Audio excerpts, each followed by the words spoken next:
Welcome to Neural Newscast. It is April 24th, 2026. Today, we focus on the escalating conflict between the United States and Iran and a new diplomatic push in Pakistan. Cole explains.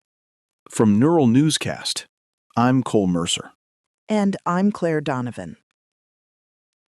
A second round of peace talks between the United States and Iran is forming in Pakistan.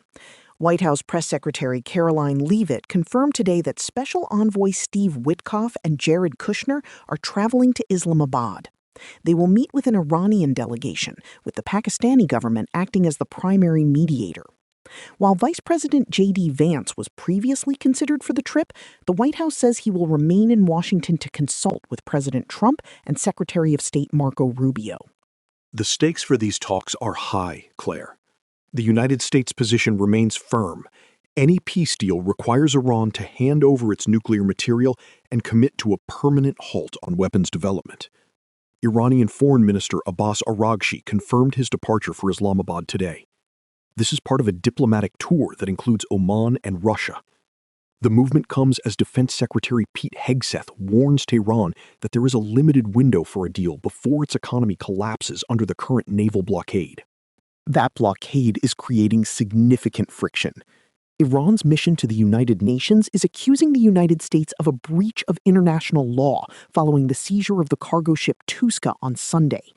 Iran claims the vessel was carrying dialysis supplies and medical equipment, calling the detention of the crew a hostage-taking event.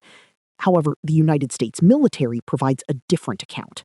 According to the United States military, the crew of the Touska ignored warnings for over 6 hours. This led personnel on the United States Spruance to fire on the ship's engine room to disable it, after first directing the crew to evacuate.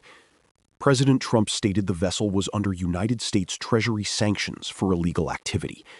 Since the blockade began on April 13th, United States Central Command reports 34 vessels have been redirected. Meanwhile, the United States George H.W. Bush carrier is operating in Iranian waters, and the president has authorized lethal force against small boats that threaten United States operations. Iran is also attempting to exert control over the Strait of Hormuz. Reports indicate Tehran plans to exempt Russia from shipping tolls in the waterway.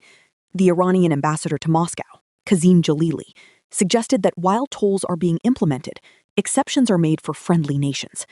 This de facto blockade has already impacted markets, with oil prices rising as the standoff continues. Both sides are actively seizing ships, creating a volatile environment for maritime traffic. The naval tension is mirrored by a breakdown in the ceasefire between Israel and Lebanon. Yesterday, President Trump announced a 3-week extension to the agreement signed on April 16th. However, a prominent Hezbollah lawmaker stated today that the group rejects the extension. That rejection was followed by rockets fired into northern Israel, leading to Israeli airstrikes on several villages in southern Lebanon. Prime Minister Benjamin Netanyahu is calling this a deliberate attempt by Hezbollah to sabotage the peace process. In a video statement, Netanyahu asserted that Israel maintains full freedom of action against threats.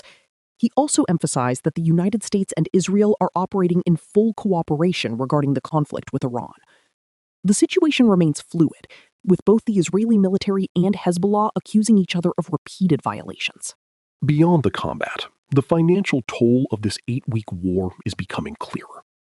Estimates suggest the United States has spent between $28 and $35 billion on the conflict, an average of about $1 billion per day.